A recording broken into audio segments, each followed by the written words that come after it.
Buenos días. Muchas gracias y enhorabuena, por supuesto, al comité organizador por este lujo de preparación, por este lujo de organización. Gracias, por supuesto, también a Pierre Fabre por el apoyo incondicional a la sociedad. No quería tampoco empezar mi charla sin recordar que en parte este mitin es internacional, no solo nacional, no solo porque tenemos a nuestra invitada extranjera Olivia Bocagá, que viene de París, sino porque también tenemos a nuestros amigos portugueses, a los que hay que reconocer el esfuerzo que supone venir desde Oporto hasta Murcia, o sea que gracias a la doctora Cardoso, oncóloga, y al doctor Norberto Esteviño, cirujano pediatra, portugueses, por haber hecho el esfuerzo tan significativo de acompañarnos. Esperemos que pronto les podamos devolver la visita en un futuro congreso portugués de anomalías vasculares. En año ISVA es muy complicado hablar de novedades y voy a empezar por las editoriales. Prácticamente todo lo que se podía decir nuevo al respecto de malformaciones vasculares se dijo en abril en Buenos Aires, y de hecho pues las publicaciones más recientes que están apareciendo resumen un poco lo que tuvimos la ocasión de oír en persona en este congreso. Yo comienzo las novedades editoriales porque el respeto que todos proferimos por Paula North, una de las patólogas de referencia, fue la que descubrió el glutuno como marcador de los hemangiomas infantiles. Pues como digo, junto a Harry Kozakiewicz o Michel Basev son los referentes, incluso con Isabel Colmenero, por supuesto, los referentes en patología de las anomalías vasculares, y por tanto el libro que acaba de editar debe ser de obligatoria lectura para todos los que estamos involucrados en el tratamiento de las malformaciones vasculares. Obviamente las malformaciones afectan a las capilares, las novedades afectan a las malformaciones capilares, a las malformaciones venosas, a las arteriovenosas y las linfáticas. Y si empezamos por las malformaciones capilares, pues hay que seguir haciendo patria y reconocer que una de las publicaciones que más nos van a ayudar y nos han ayudado es esta publicación conjunta de Ilona Frieden y de Lali Baselga, en la que nos recuerdan que efectivamente, a pesar de que la clasificación de la ISVA ha sido muy recientemente actualizada, de hecho, en el seno del comité científico ya estamos preparando la actualización anual. Recuerdo que la última actualización duró casi 20 años en realizarse y estamos dispuestos ahora a activar la actualización de la clasificación anualmente. Y este es un ejemplo de que, como solo un año y medio después de la publicación en Pediatrics de la nueva clasificación de la ISVA, tenemos opiniones expertas que pues nos cuentan algo que todos sabíamos, y es que verdaderamente todas las malformaciones capilares, como esta cutis marmorata, como esta malformación capilar difusa, en fin, no todas las malformaciones capilares son iguales, y aunque el término es muy amplio, cuantos más datos clínicos, cuanto más profundicemos y cuanto más cribemos términos generales como malformación capilar, más información clínica vamos a tener y más vamos a poder ayudar a nuestros pacientes. Lo que nunca sabremos es por qué, o no lo sabemos todavía, es por qué las malformaciones capilares tienen un potencial proliferativo en ocasiones mínimo o en ocasiones muy agresivo, y no encontramos factores que nos ayudan a tomar decisiones terapéuticas en este grupo de pacientes. Es obvio que si esta niña se hubiera tratado de forma agresiva en las edades tempranas, no hubiera desarrollado esa proliferación tan brutal de una malformación que vemos en otros pacientes que prácticamente no muestran nodularidad a lo largo de la vida. De la misma forma que vemos algunos pacientes, como justo uno de nuestros pacientes con síndrome de Crohn, que tiene una malformación capilar y que en pocos meses, lejos de aumentar, oscurecerse o presentar nodularidad a largo plazo, se aclara y prácticamente desaparece, a pesar de tener un patrón difuso y que afecta a áreas diferentes de la anatomía corporal. Este es el primer artículo que se publica en muchos años sobre un grupo de pacientes no tratados, es decir, que no han recibido absolutamente ningún tratamiento en el contexto de su malformación capilar. Y la conclusión de Milton Weiner y su equipo en Nueva York es que el láser precoz hubiera ayudado a que estos pacientes no desarrollaran proliferación. Pero una vez más, y a pesar de ser un artículo muy bien confeccionado, nos falta la información biológica, molecular, incluso genética, de cuál es el potencial de cada malformación capilar para desarrollar hipertrofia ósea o nodularidad. No tendremos marcadores, que es lo que verdaderamente necesitamos, marcadores del comportamiento de la malformación a largo plazo que nos ayuden a tomar tomar decisiones terapéuticas preventivas precoces. Al respecto de las malformaciones linfáticas, pues tenemos que reconocer, por desgracia, a fecha de hoy, que son el grupo de anomalías vasculares que tienen la mayor mortalidad. Siguen agrupando el mayor número de pacientes que fallecen. Quiero hacer hincapié, por ejemplo, en la importancia de establecer registros. No tenemos registros prácticamente de ninguna malformación en nuestro país, ni siquiera a nivel europeo. En este caso es una asociación de pacientes en colaboración con centros de referencia la que ha llevado a cabo es la Lymphatic and Gorham Disease Alliance, la que ha llevado el primer registro serio en Estados Unidos sobre pacientes con esta enfermedad y su mortalidad. Y como podemos ver, pues todavía en este grupo de pacientes la tasa de supervivencia está muy dañada cuando hay daño pulmonar. Como se puede ver en la gráfica, los pacientes que no tienen afectación pulmonar sobreviven el 100% a largo plazo, hasta 50-60 años. Sin embargo, los pacientes que tienen afectación pulmonar tienen dificultades para sobrevivir 5 décadas de su vida. Por lo tanto, a fecha de hoy, y aunque obviamente en estas estadísticas no están incluidos pacientes tratados ya con rapamicina o con embolizaciones del conducto torácico, que son las técnicas más novedosas, obviamente se van a mejorar estas curvas de mortalidad, pero seguirá siendo un factor ominoso la presencia de quilotoras en un recién nacido, en un lactante con malformaciones linfáticas difusas. Esto es básicamente lo que ocurre y lo que están demostrando que ocurre en los pacientes con malformaciones linfáticas difusas. La linfa y el quilo no alcanza la subclavia izquierda y lo que se produce es un reflujo o lo que se llama un síndrome de reperfusión linfática pulmonar. No hemos tenido hasta ahora ninguna posibilidad de explorar el sistema linfático por resonancia magnética y es uno de los grandes avances que se han producido en los últimos 2 años. En el último año ya en la ISBA ha sido apuntado. Por fin podemos encontrar hacer angiogramas, como se hacían angioresonancias, fleboresonancias o caracterización de malformaciones arteriovenosas por resonancia magnética. No se podía hacer lo mismo con los linfáticos y ahora podemos ver claramente en linforesonancia dónde están las fugas linfáticas, dónde se produce el fenómeno de reperfusión pulmonar o incluso a nivel de los linfáticos retroperitoneales. Quedan atrás los viejos tiempos de la linfografía pedal, en los que había que dar azul de metileno en el dorso del pie del niño, hacer una especie de venotomía para cateterizar un linfático y a lo mejor así conseguíamos una pequeña linfografía que tenía muy pocos resultados porque al final que llegara una imagen a visualizar una fístula quilosa en el tórax o en el abdomen era prácticamente imposible y la linfogamma resonancia tampoco ha sido de gran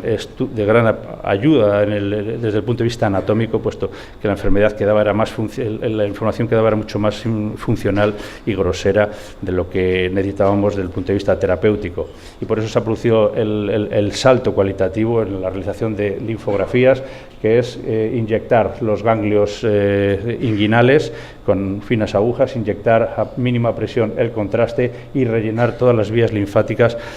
con contraste con lipiodol desde el ganglio hasta la vena subclavia donde se emboca el conducto torácico. De esta forma, asociando la linfografía con la linforesonancia, se ha dado, como digo, el gran salto cualitativo en el diagnóstico de los trastornos linfáticos complejos y difusos. Esta es una imagen de la sala de radiología del Children's de Filadelfia, donde hemos establecido una beca para formación de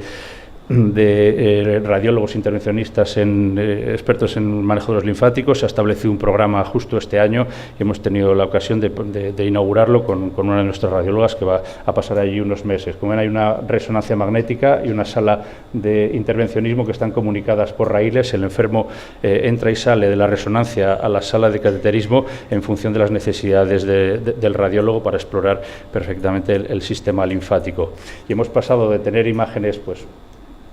groseras, porque no vamos a decir, en los que vemos en una resonancia los tabiques interlobares pulmonares bilaterales repletos de linfa,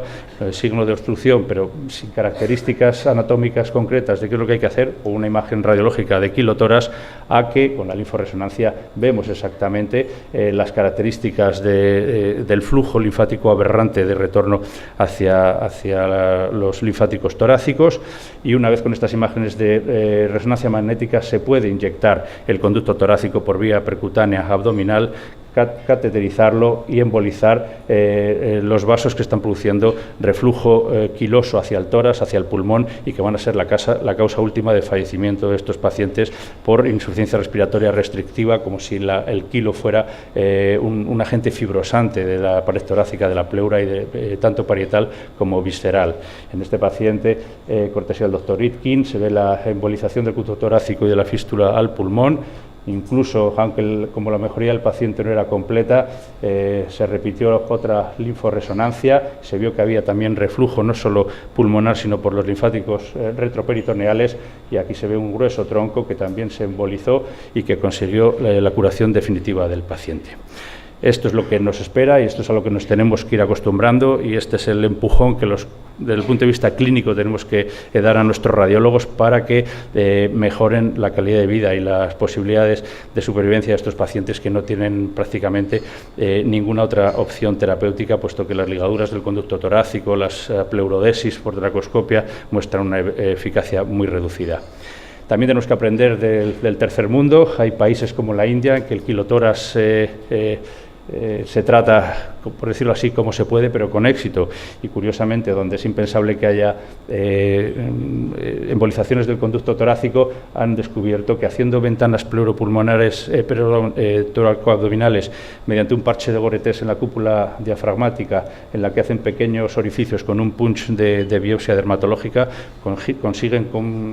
convertir el quilotórax, que tiene muy mal pronóstico, en ascitis quilosa, que tiene mucho mejor pronóstico. De hecho, tenemos en nuestra unidad 4 pacientes con ascitis quilosas que han tenido embarazos completamente normales, una de ellas en 3 ocasiones, otra en 2, y pues se puede vivir fácilmente con una ascitis quilosa. Sin embargo, con un quilotórax es impensable, como han visto las cifras de mortalidad, que la supervivencia sea muy larga.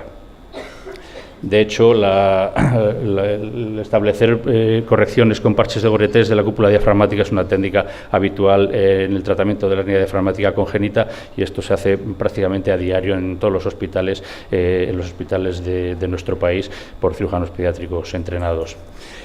También quería apuntar que estamos viendo, por desgracia, secuelas graves en el tratamiento de las malformaciones linfáticas intraabdominales. Es normal pensar que pacientes con complicaciones como obstrucción intestinal o vólvulo en el contexto de malformaciones congénitas del abdomen necesiten tratamiento quirúrgico, pero nuestra recomendación es ser absolutamente prudentes y conservadores a la hora de tratar estas malformaciones. Esta es una de nuestros pacientes con una gran malformación linfática abdominal que nunca ha sido tratada quirúrgicamente, solo ha sido esclerosada en 2 ocasiones, y de forma selectiva ni preventiva hemos indicado tratamiento quirúrgico de ninguno de estos pacientes, porque en general se cuentan solo los éxitos, pero no se cuentan las desgracias. Y en esta serie que reúne la experiencia de nuestro hospital y del 12 de octubre, conjuntamente del trasplante multivisceral pediátrico y de adultos, hay 2 pacientes que han sido trasplantados, nada más y nada menos que de todo el intestino, incluso un trasplante multivisceral por secuelas de un tratamiento de una malformación linfática intraabdominal que no necesitaba tratamiento urgente y que fue un tratamiento electivo. También se ha publicado recientemente un caso más de otro paciente que ha necesitado trasplante multivisceral por tratar las malformaciones linfáticas intraabdominales, con lo cual, pues el primer mensaje es que si alguien se tiene que enfrentar al tratamiento de una lesión de este tipo, tenga una información vascular absolutamente detallada, porque la arteria mesentérica superior cruza por entre los tabiques de la malformación linfática. Muchas veces tiene un trayecto aberrante, otras veces es aplásica, y todo el flujo se produce a través de ramas de la mesentérica inferior y de la gástrica. Por tanto, los desastres abdominales han de temer en este grupo de pacientes, y es por la llamada de atención a la prudencia. Desde el punto de vista quirúrgico, somos partidarios en la unidad de establecer un protocolo personalizado. No se puede protocolizar de forma difusa qué hacer con todos los pacientes, si esclerosar primero y operar después, si operar primero y esclerosar más tarde. Durante muchos años, por lo menos durante los últimos 10 años, hemos sido partidarios de reducir el volumen de malformación linfática, sobre todo si es microquística o es mixta, de reducir inicialmente el volumen quirúrgicamente si la intervención se puede llevar sin secuelas y no está en una zona crítica, y someter a esclerosis la malformación linfática residual. Este protocolo lo hemos llevado también en malformaciones linfáticas cervicales, quizás las más frecuentes. No somos agresivos en la extirpación de la malformación. En resonancia siempre queda malformación residual en la base del cráneo, alrededor de la tráquea, del esófago, y es la labor que dejamos para el neuroradiólogo intervencionista puncionar los restos de quistes que están en localización más profunda y en el que el abordaje quirúrgico sería motivo eventual de secuelas graves, como hemos visto. Hace poco vi una presentación de Peter Nelligan, un experto cirujano reconstructivo en parálisis facial en Seattle, y de la serie que presentó en la conferencia que yo tuve ocasión de verle, más de la mitad de los pacientes habían sido intervenidos por malformaciones linfáticas en el cuello y presentaban distintos niveles de parálisis facial. Muchas veces el cirujano que aborda la exéresis de estas malformaciones no es consciente de que el tratamiento de la parálisis facial a largo plazo en una niña va a ser mucho más complejo que la propia extirpación de la malformación linfática en la primera edad de la vida. Y pues en nuestro paciente este es el resultado final después de haber extirpado la lesión y embolizada y esclerosada percutáneamente el resto en base de cráneo y alrededor del cuello. Otro paciente con el mismo protocolo, está pendiente todavía de alguna esclerosis más por afectación de la vía respiratoria. Y en principio este es el protocolo que hemos seguido hasta ahora. Lo que ocurre es que los cirujanos estamos siendo desplazados del tratamiento también de las malformaciones vasculares. ¿Quién iba a decir hace años que con la clasificación de Mulliken del año 82, lesiones que no tenían turnover celular, que verdaderamente no tenían replicación celular, iban a ser tratables mediante fármacos? Bueno, recientemente se ha vuelto a publicar alguna serie de tratamientos de malformaciones linfáticas con propanolol. No es el primer caso. También se ha publicado otro caso reciente de tratamiento con sildenafilo, tampoco es la primera publicación, ya en Stanford se publicó una serie hace años. El problema es que todos estos tratamientos no han sido reproducibles y nos queda siempre la eterna duda de por qué en pacientes similares un tratamiento farmacológico funciona y otro no. Estamos ya a punto de publicar nuestra experiencia en el tratamiento con rapamicina de malformaciones vasculares y no podemos decirle a un paciente ni darle la más mínima garantía si un tratamiento con rapamicina va a serle útil y no. Lo que sí vemos en la experiencia diaria, como digo, es que vamos a acabar no operando a estos pacientes con toda probabilidad. Diego llegó al hospital, nació en abril y llegó a nuestra consulta en julio de este año, del 2017. Esta era la resonancia, una malformación linfática extensa, obviamente candidata a bien esclerosar o bien a intervenir quirúrgicamente. Es discutible cuál es el primer paso, pero obviamente pasaría por los dos protocolos y desgraciadamente creo que este paciente ni se va a operar ni se va a esclerosar porque en solo 3 meses y medio ha mostrado una respuesta a la rapamicina tan llamativa que nos hace pensar, lógicamente, que no va a necesitar tratamiento quirúrgico en el futuro, con lo cual nos tendremos que plantear si ya todos los recién nacidos deben ser tratados con inhibidores de la vía mTOR, independientemente de que la malformación afecte a la vía aérea o no. Teóricamente hasta ahora buscábamos pacientes con riesgo de obstrucción de vía aérea como candidatos a este tratamiento, pero es que ahora ya estamos viendo fetos que no presentan ninguna secuela después de haberse tratado durante 9 meses con rapamicina. Hay mujeres trasplantadas que se han quedado embarazadas por accidente y que cuando se han dado cuenta de que estaban embarazadas llevaban ya tomando todo el embarazo rapamicina. Obviamente no podían cortar la inmunosupresión por riesgo al rechazo y han seguido tomando a las dosis normales la rapamicina y han dado a luz niños absolutamente normales que se han estudiado desde todos los puntos de vista y que no tenían ninguna deformidad, con lo cual, partiendo de la base ya de que los inhibidores de la vía mTOR no sean teratogénicos o no lo son, pues tenemos todavía mucha más confianza para tratar recién nacidos, incluso prematuros, con dosis estándar de rapamicina sin ningún riesgo. Aunque nos falta por aprender y obviamente podemos encontrarnos sorpresas en el camino, como pasó con el uso del interferón. Todos fuimos muy entusiastas en el uso de interferón alfa-2b en el tratamiento de hemangiomas complicados hace ya 15 o 20 años, hasta que apareció la diplegia espástica en muchos de nuestros pacientes, en algunos incluso irreversibles, y por tanto el interferón desapareció. Pues bien, uno de los efectos que se está empezando a ver por el tratamiento de rapamicina en varones es la zoospermia, y va a ser difícil difícil que sepamos si los recién nacidos o los lactantes que estamos tratando ahora van a tener un espermiograma negativo dentro de 20 años o van a ser infértiles. Por lo tanto, a pesar del optimismo que he querido lanzar en el primer mensaje, desde el punto de vista de la ayuda que nos va a proporcionar la rapamicina en el tratamiento de muchos de nuestros pacientes con malformaciones complejas y con riesgo de secuelas de la cirugía, también tenemos que tener precaución y ser modestos a la hora de evaluar las necesidades de tratamiento en todos ellos. Poca información puedo dar de malformaciones arteriovenosas. Afortunadamente, los radiólogos intervencionistas también están desplazando a los cirujanos en el tratamiento de estos trastornos.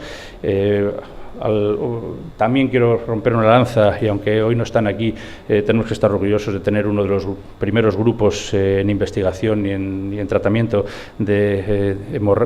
telangiectasia hemorrágica hereditaria, Rendu-Osler. El grupo de Luisa María Botella y Carmelo Bernabeu ya descubrieron el uso positivo de raloxifeno hace unos años y lo publicaron y lo presentaron en varios congresos, y parece que junto con Roberto Cerraveitia, que es el coordinador nacional de esta enfermedad en el Hospital de Sierra Llana de Torrelavega, han dado un paso más adelante y han avanzado en el tratamiento utilizando ácido oxifeno, con lo cual esperemos que compañeros con los que colaboramos a diario sigan avanzando en el descubrimiento de un tratamiento por una enfermedad para la cual, por ejemplo, pues el último ensayo clínico realizado con Avastin intranasal se ha demostrado ineficaz para reducir el número de epístasis a largo plazo. Por casualidad, en los servicios de cirugía torácica se está utilizando este bisturí armónico llamado Thunderbird, y curiosamente yo lo conocí hace solo unas semanas en el contexto de un paciente al que se le iba a hacer una resección de metástasis pulmonares, y al preparar esta charla me encontré que el Thunderbird se está utilizando en algunas unidades para el tratamiento de malformaciones arteriovenosas con mínimas incisiones, haciendo una especie de cirugía mínimamente invasiva en el tratamiento de malformaciones arteriovenosas. Es una curiosidad, pero es posible que como nos ha pasado con el láser diodo en el tratamiento de las malformaciones venosas, encontremos en instrumental quirúrgico de adultos utilidad en el manejo de las malformaciones vasculares en la infancia. Y también he recogido un artículo de hace unos pocos días en una revista, por cierto, de muy alto impacto, el Journal of Vascular Interventional Radiology, en la revista del área vascular quirúrgica endovascular que más impacto tiene, pues que algo que pertenecía solamente reducido al área alemana o germánica del norte de Europa, como es la crioterapia, se ha utilizado muchísimo el tratamiento de mangiomas, de tumores de todo tipo, y todavía se presentan algunas comunicaciones por la Escuela Alemana de Crioterapia en el tratamiento de diversas anomalías vasculares, pero en este caso la escuela no es alemana, sino que ya son el equipo de Ann Arbor en Michigan el que está tratando malformaciones arteriovenosas residuales con crioterapia, y debemos estar atentos probablemente a nuevos pasos en esta indicación no invasiva tampoco, que es percutánea y que puede resolver algunos casos concretos de forma útil. Y quizá el campo más extenso, en el que más problemas vamos a tener desde el punto de vista diagnóstico, clínico y terapéutico, porque también se está haciendo el más extenso, es el de las malformaciones venosas y combinadas. Desde el punto de vista diagnóstico, pues quiero hacer mención a que por fin podemos tener con un escáner información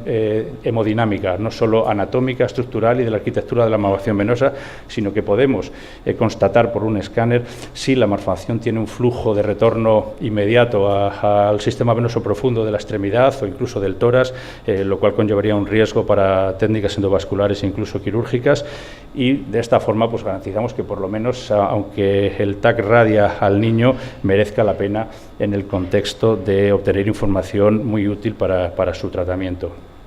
Pero sin duda el gran protagonista de estos años, y posiblemente de los que vienen, sea el fosfatinoinositol bifosfato 3-quinasa, que no para de producir información y de generar todo tipo de propuestas diagnóstico-terapéuticas. ya hace unos cuantos meses, y incluso lo vimos en diversos congresos de la ISBA, nos acercamos a que las activaciones de mutaciones en el PIK3CA eran la causa de malformaciones venosas, incluso con un estudio, este artículo verdaderamente es un lujo, descubre cómo incluso en base a 4 patrones diferentes histológicos se estudian diversas mutaciones, pero cuanto antes se pensaba que solo era el TIE2 el que estaba mutado, pues ahora ya tenemos la confirmación de que es PIK3CA, lo cual obviamente va a tener implicaciones terapéuticas. Esto ha sido confirmado también por 2 grupos, uno el Memorial en colaboración con el San Pau, en los cuales vemos pues la confirmación. El PIK3CA está completamente imbricado en el desarrollo de las malformaciones venosas. ¿Y esto qué quiere decir? Pues que tenemos algo después del sirolimus, tendremos algo después de la rapamicina, porque si está mutado el PIK3CA en las malformaciones venosas, los inhibidores PIK3K van a tener, como están teniendo ya en el cáncer, relevancia más que probable en el tratamiento de estos trastornos. Como ven, hay 2 sustancias, el buparlisib y el alpelisib, que están ya en diversos ensayos clínicos e incluso en guías clínicas. Se están tratando numerosos trastornos con PIK3K inhibidores. Como ven, el buparlisib ya se está utilizando en el tratamiento de leucemias. Teníamos dudas de si su uso pediátrico sería posible, pero sí, su uso pediátrico es posible, ha demostrado muy poca toxicidad y ya se está incluyendo en programas de tratamiento de sarcomas pediátricos. Como ven, de todos los inhibidores, de todas las posibilidades, el más potente es buparlisib. Y bueno, creo que, como digo, hay luz después del sirolimus, de la rapamicina, y tenemos que estar atentos a las investigaciones oncológicas para saber a dónde vamos a llegar. Por ahora nos falta, desde luego, empezar más ensayos clínicos serios al respecto del sirolimus en malformaciones venosas. Solo vemos en muchos congresos información de casos concretos, pero no hay, después del ensayo del Children de Cincinnati, que incluye no solo malformaciones venosas, sino malformaciones mixtas, no tenemos más ensayos clínicos de los que sacar verdadera información, como nos ha ocurrido, por ejemplo, con el proponente de los hemangiomas, con lo cual esperemos que entren pronto más ensayos clínicos de los que obtengamos mayor información y saber si con la rapamicina vamos a tener para mucho tiempo, debemos pasar a tratamientos más agresivos. Muchos hospitales están utilizando ya la rapamicina también como tratamiento de inicio en los pacientes con síndrome de Bean o Blue Rubber Bleb Nebus Syndrome. Nosotros todavía seguimos pensando que un tratamiento de por vida debe considerarse muy minuciosamente. Actualmente los pacientes con Blue Rubber Bleb Nebus Syndrome que necesitan transfusión son tratables mediante esclerosis de las malformaciones con láser de argón, y no hemos tratado ninguno de nuestros 16 pacientes con rapamicina, o sea que tampoco tenemos que dar el salto definitivo de decir solo rapamicina para todo y nada más que rapamicina. También hay una publicación de este mes reciente que vuelve a buscar o a explorar la utilidad de Avastin, de bevacizumab y de interferón para reducir la canalización de venas después de escleroterapia. ¿Por qué fracasa la escleroterapia? Bueno, muchas veces porque no reconocemos el patrón vascular. De hecho, así estamos discutiendo si los hemangiomas, los supuestos llamados hemangiomas intramusculares, se deben esclerosar o no. ¿Por qué fracasan? Se pensaban que eran malformaciones y no son malformaciones normales, y por eso fracasaba la embolización. Todavía nos queda, al igual que ha ocurrido en las malformaciones capilares, seguir explorando todas las lesiones que tienen endotelio venoso afecto y reclasificarlas o cribarlas más para saber cuáles son candidatas a tratamiento farmacológico, endovascular o quirúrgico. Y finalmente tenemos que dar la bienvenida a una estupenda revisión de solo hace unas semanas, publicada hace unas semanas, en cuanto a la clasificación de los que se habían empezado a llamar con demasiado entusiasmo PROS. El PIK3CA Related Overgrowth Disorders es un grupo tan heterogéneo que no sabíamos por dónde cogerlos, y todos nos quejábamos de lo mismo, porque vamos a llamar a PROS a un grupo de pacientes con macrodactilia, otros con malformación linfática, otros con síndrome de Cloves, otros con Proteus. Bueno, en este paper se recogen un gran número de pacientes con mutaciones y se agrupan en 4 grupos diferentes: el Megalencephalic Capillary Malformation, el Diffuse Capillary Malformation with Overgrowth, de los pacientes con síndrome de Cloves, y los pacientes con mutación de tipo constitucional sin que estén adscritos a ningún grupo. Curiosamente, los mismos que pregonaron el acrónimo PROS, este mismo grupo ya no lo utiliza, ya no habla de PIK3CA Related Overgrowth Syndrome o Spectrum, y vamos a asistir obviamente a un cribado, una vez más, a una reclasificación de todos los pacientes en función de su mutación y de su fenotipo. Desgraciadamente no vamos a llegar nunca, y los genetistas lo saben muy bien y nos lo dicen, a que cada enfermedad tenga una mutación y podamos reclasificarlos tan fácilmente, pero sí está claro que tendremos que tener el máximo de información asociada a la clínica desde el punto de vista genético para conseguir más información y más propuestas terapéuticas. Este es un ejemplo de que el PIK3CA se presenta en muchísimos trastornos de parte de las anomalías vasculares en el Genetic Registry, y va a hacer que cambiemos nuestra forma de ver y sobre todo que desaparezca, como digo, el acrónimo PROS. De hecho, una de nuestras residentes ha realizado su tesis doctoral revisando a 17 pacientes con síndrome de Klippel-Trenaunay. Obviamente es uno de los grupos a los que se incluían en el PROS. Y ha revisado, como digo, estos 17 pacientes desde todos los puntos de vista, pero sobre todo desde el punto de vista de sobrecrecimiento. ¿Y cuál ha sido la conclusión final? Que no presentan sobrecrecimiento. No podemos llamar sobrecrecimiento a aumento de tamaño de la extremidad. Sí, todos los pacientes con Klippel-Trenaunay tienen una pierna más grande que la otra, pero más grande no es sobrecrecimiento. Muchos de ellos presentan linfedemas, muchos de ellos solo presentan aumento del diámetro de la extremidad porque tienen venas muy dilatadas, pero si hay algo característico del sobrecrecimiento, que de hecho estaba en el papel, en la publicación original de Klippel-Trenaunay, es la osteohipertrofia tridimensional. Pues bien, no hay osteohipertrofia tridimensional en ningún paciente con Klippel-Trenaunay. Lo único que hay es una dismetría que a veces es de 0,5, otras veces de 1, de 1,5, y creo que si hiciéramos un screening de población normal nos daríamos cuenta que muchos pacientes sin Klippel-Trenaunay también tienen dismetrías de 0,5, 1 o 1,5, pero que desde luego decir que el síndrome de Klippel-Trenaunay, la osteohipertrofia tridimensional, es un dato característico y que esta es la marca de sobrecrecimiento que hace que se incluyan en registros PROS no es cierto, y aunque no es una serie extremadamente numerosa, creo que de 17 pacientes podemos llegar a la conclusión de que la hipertrofia ósea no es característica, e incluso si la hubiera nunca podríamos certificar si el origen es genético o no. Y de hecho, algunos de nuestros pacientes con mutaciones en PIK3CA no tienen sobrecrecimiento, sino hipocrecimiento. Deberíamos entonces hacer un acrónimo nuevo que sea PIK3CA Related Undergrowth Spectrum. Pues yo creo que no. Tenemos que acabar con los acrónimos y buscar más información desde el punto de vista genético. Y finalmente, y termino ya con las novedades terapéuticas en malformaciones vasculares, con otros dos aspectos que me preocupan porque también generan mortalidad. Afortunadamente no en la infancia,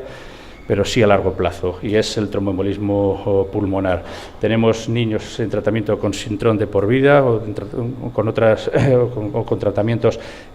anticoagulantes parenterales, aunque sea heparina subcutánea, y el futuro es intentar que estos tratamientos sean mucho más cómodos para los pacientes que han tenido un antecedente de tromboembolismo pulmonar o para aquellos que están en altísimo riesgo de que esto ocurra a lo largo de su vida por lo severo de su malformación venosa, como esta niña que está en tratamiento, como digo, por ejemplo con Sintrom desde hace 6 años por un trombo en la vena basílica. Por fin tenemos ya protocolos para tratar a niños de corta edad, incluso lactantes, con anticoagulantes orales. No están registrados, obviamente no se pueden, no hay ensayos clínicos terminados, si están en fase, como vamos a ver ahora, pero ya hay protocolos en los cuales nos podemos plantear que un niño que tenga muchísima clínica en el contexto de una malformación venosa que produce coagulopatía crónica y coagulación intravascular localizada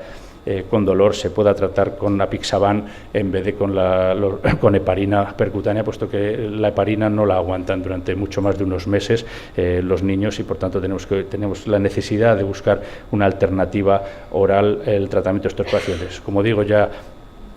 Hay ensayos clínicos no solo para Apixaban, este es un ensayo clínico ya pediátrico en fase 3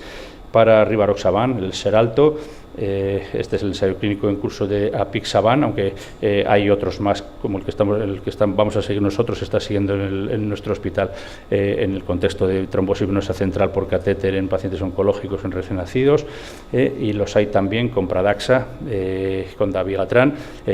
y como digo, pues es un aliciente que por fin los niños sean candidatos a tratamientos más sencillos. De hecho, uno de nuestros pacientes en tratamiento con Apixaban tenía un dolor que atribuíamos a la coagulopatía, y al ver que no respondía en absoluto al tratamiento con Apixaban, lo hemos estudiado en profundidad, parecía una malformación venosa del libro. ¿Y cuál es la sorpresa? Pues que tenía una malformación combinada, muy rara, venosa arteriovenosa, y curiosamente lo que le estaba doliendo era la malformación arteriovenosa triple, una en la planta del pie, otra en la rodilla y otra en el muslo, que obviamente no respondían a terapia con anticoagulante con Apixaban. Y por si fuera poco, pues ya tenemos información también al respecto de la seguridad. En este registro de 8 centros de intoxicación medicamentosa en Estados Unidos se han registrado todas las intoxicaciones por Apixaban, tanto en adultos como pediátricas, y si niños intoxicados no presentan ninguna complicación grave, pues es un indicio de que estamos ante un fármaco de poca toxicidad y de un potencial de uso en el futuro muy favorable para nuestros pacientes. Y creo que esto es todo. Muchas gracias.